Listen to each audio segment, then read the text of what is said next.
Hey guys, what's up, how's it going? My name is Rob and welcome back to the channel. In today's video, we're going to be covering a brand new ETF that was recently announced in Canada. It's a covered call ETF called HYLD.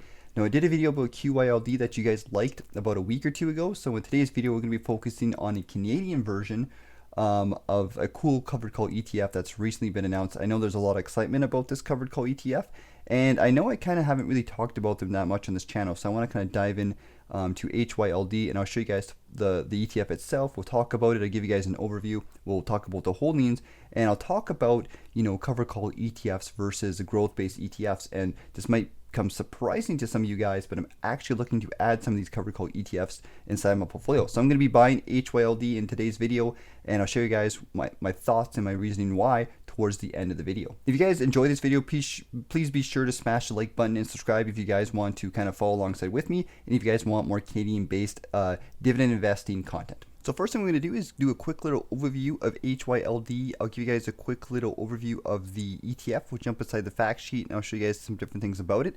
Now, before we go in really quickly, I just want to point out, if you type in HYLD into Google, make sure that you're typing HYLD on the TSX, because if you just type in HYLD, it might take you to this high yield index fund, which is on the US market, which is not the fund we're talking about here.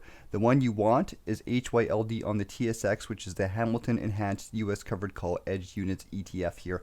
This is the one you want, so make sure you pick the right one. I know the tickers are the same, so just make sure you're picking the right one here. And we want this little HYLD Hamilton ETFs.com website. This is going to be the homepage for the fund. And with that said, let's dive in here and let's talk a little bit more about the fund here. So the Hamilton Enhanced US Covered Call ETF.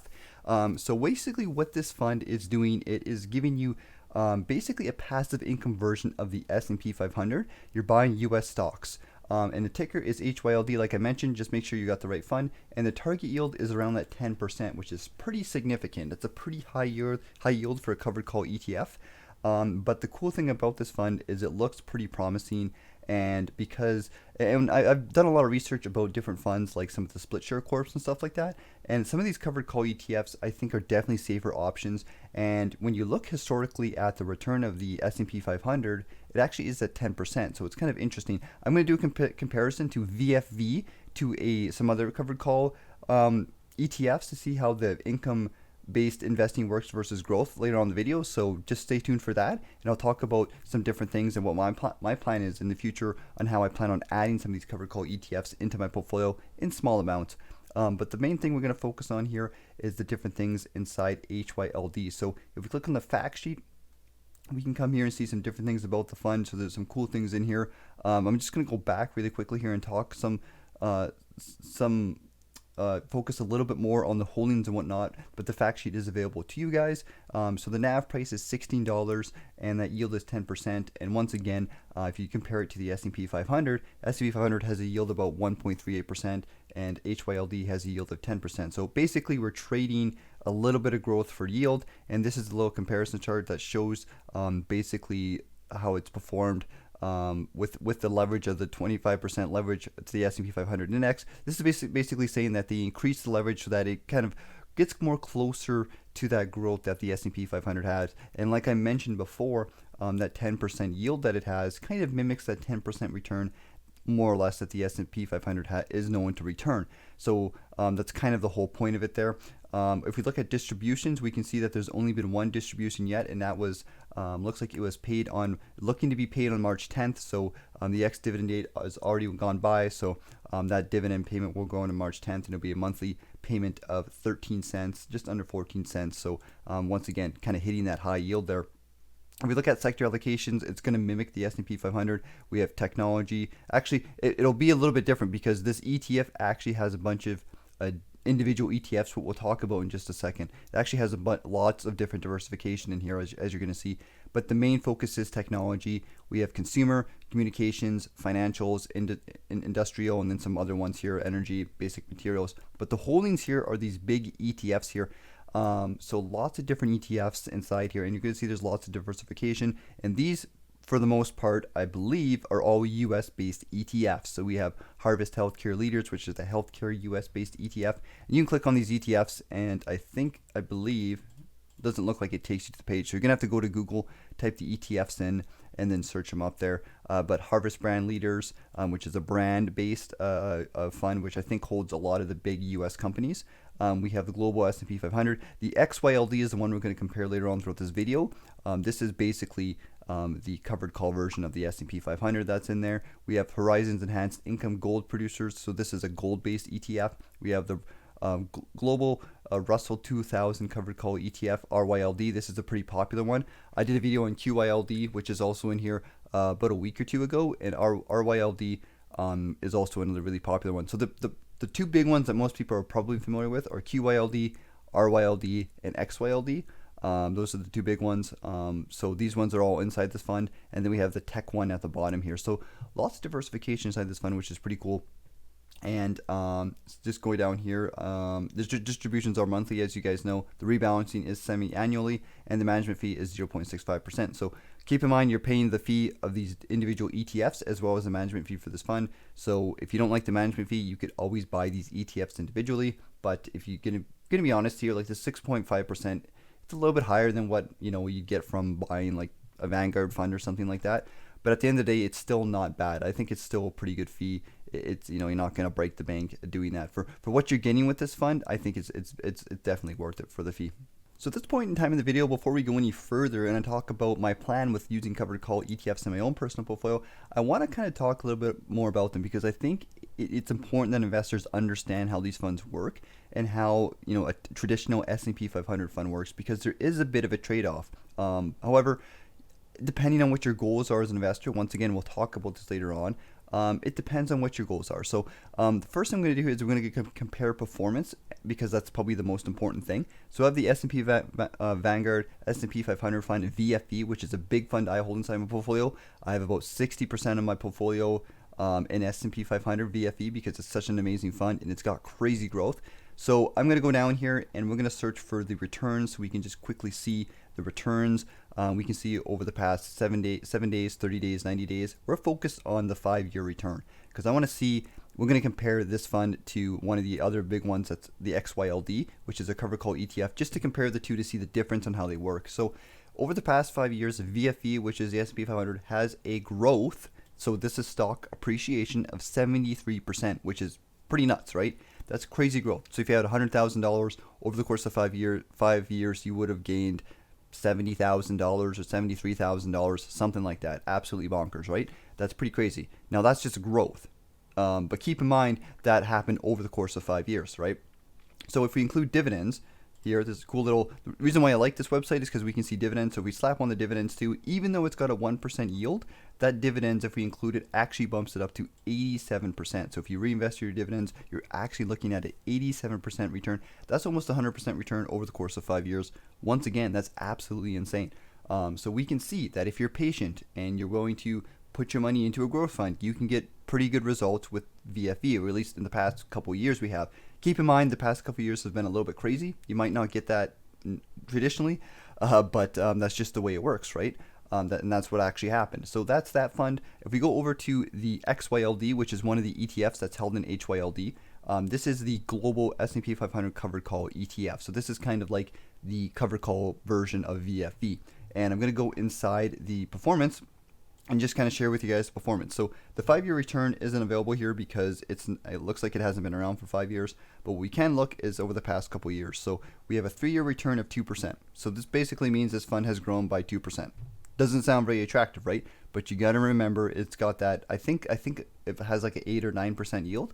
So if we slap on to include dividend returns, we can see that it's actually not too bad. So if you took those dividends and you reinvested them, or if you just spent them, you'd still get a 30% return after 3 years. And if I take a peek over to VFE, we can see that the 3-year return with dividends reinvested is 55%. So you're getting an extra 20% growth, but keep in mind, you're getting that growth probably, it depends on the year, right? While with XYLD, you're getting a 30% return, which is actually not bad. It's 10% per year, which is kind of keeps up with the S&P 500.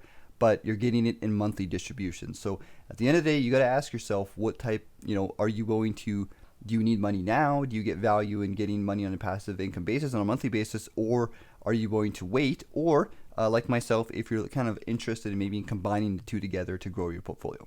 So before we go any further, I think it's important to talk about why I'm adding these covered call ETFs inside my portfolio. So I showed you guys that the growth of these covered call ETFs obviously kind of lack the broader base market. So if you bought the S&P 500, for example, and you hold it over an extended period of time, you typically would get more growth. Now, the whole point of these passive income funds isn't necessarily to get a lot of growth, but the cool thing about the high yield covered call ETFs is they're relatively safe for the most part. They're definitely better than some of those split share corps that I've seen.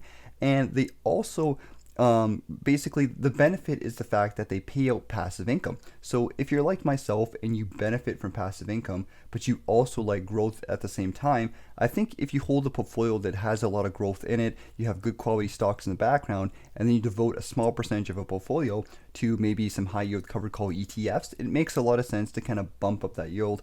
And that's kind of my goal here. So maybe I'll add like 10-15% of my portfolio in some of these covered call ETFs. And that doesn't sound like a lot of money, but if we do the math on that, every $10,000 that you invest into a covered call that gives you about a 10% return, you can expect about $80 to $100 per month, give or take, kind of thing, if my math is correct on that. So slowly as my portfolio grows over time, and as I add more, and my monthly income actually jumps up quite a bit, and I can start to benefit from that monthly income, but I still have the bulk of my portfolio in good quality growth based and dividend stocks. So that's kind of my plan with buying some of these covered call ETFs. And HYLD is perfect because it has a big basket of ETFs, so it makes it really simple for me to get started with this. So I'm inside my Wealth Simple Trade account, and I'm going to be buying some shares of HYLD like I mentioned. But quick little overview on my portfolio. I know I mentioned this a couple times, but you guys can see here that we hold good quality dividend stocks and good quality dividend growth stocks as well as stocks like growing stock appreciation. And the two big funds we have are VFV, which represents a big chunk of my portfolio. We also have VDY that represents a good chunk of my portfolio as well, which is that monthly dividend yield. Now, one thing I want to do is I might be sacrificing some of these dividend stocks or some of the lower dividend yield stocks to add a little bit more higher yield. I want to kind of bump that up a little bit, and this is going to be something that I'm going to slowly grow over time. It's not something that I'm going to do just like this. It's going to be a small percentage of my portfolio. Like I mentioned, I might put like 10 to 15% of my portfolio in covered calls. And the easiest way for me to do this is to pick a fund, and I do like this fund HYLD because it does track the US markets and it is well diversified, but it also is traded in Canadian dollars, so I don't have to worry about conversion fees or anything like that. So I could type in HYLD and it's going to pop up in here on Wealth Simple Trade. So this is the one we want, the one on the TSX. Once again, you don't want the high yield ETF on the NASDAQ or the US traded funds stock exchange, sorry. We want HYLD. Also, I didn't mention this video, there is a American USD traded version of HYLD.U, which is HYLD.U is traded in USD, and you'll get USD payments. So if you want the USD version of that, you can do that one, but we want the Canadian version. So we can click this in here. We see the fund in here. The fund is pretty obviously not that old, so there's not a lot of data on it. I think it actually launched on early February, so it's the beginning of March here, and we want to buy this fund right now. So we have $150 on my TFSA. I'm going to be buying these covered calls inside all my portfolios because I find it easier just to keep the same portfolio allocation for most of my portfolios, and that's something I'm going to probably do. And because of tax purposes, I'm not too sure exactly what's the most tax efficient, so we're just going to kind of just do the same thing for all my accounts for the most part. And once again, we have $150, which isn't that much. There's no fractional shares for this fund, which isn't surprising because Wealth Simple Trade typically only does it for the bigger funds or the bigger stocks. But we're going to buy about, we'll see if we can put in about $144. That should go through, and buy that in HYLD. And once again, this is going to be something I'm slowly going to build up over time, and I'm slowly going to expand, and I'm slowly going to raise over time. I'm still focusing on my growth stocks. I'm still focusing on my dividend stocks. I just want to slowly bump some of that money into a high yield fund, so that kind of as I get older, I can start to benefit from some of these higher yields to use as passive income. And at the end of the day, I think investing is all about being balanced. And I know a lot of people have this thing where they only like to do one sort or one type of investing, or they overanalyze things. And I do that myself too. But I want you guys to understand that it's okay to change things. It's okay to kind of experiment with your portfolio. Just be smart about it. I am a big fan of doing a little bit of everything. I could put all my money into the S&P 500. But I don't think that type of investing is right for me. And I like the idea of getting passive income. So, as I get older, in the idea of having children, or the idea of having, buying a house, which seems to be really hard in this country. If you guys live in Canada, you'll know that you need a lot of capital to buy a house. So obviously I understand the value of growing money, but at the same time, once you have all these extra payments and stuff, maybe the idea of just having an extra $500 a month can really benefit your life in the short term, and then over time as your portfolio grows, obviously that benefits you as well, but you can still tap into some of that benefit as you get older. And that's kind of something I've been thinking about a lot lately. I don't want to kind of get old and have all this money and then I don't really, I didn't really benefit from much of it when I was younger, right? Obviously it's about balance, and it's about kind of having a bit of everything. And that's why, with my investing approach, I do like the idea of covered calls, and I will kind of be, once again, adding some of these funds in small amounts and kind of experimenting with them here and there to just kind of, maybe benefit from some of my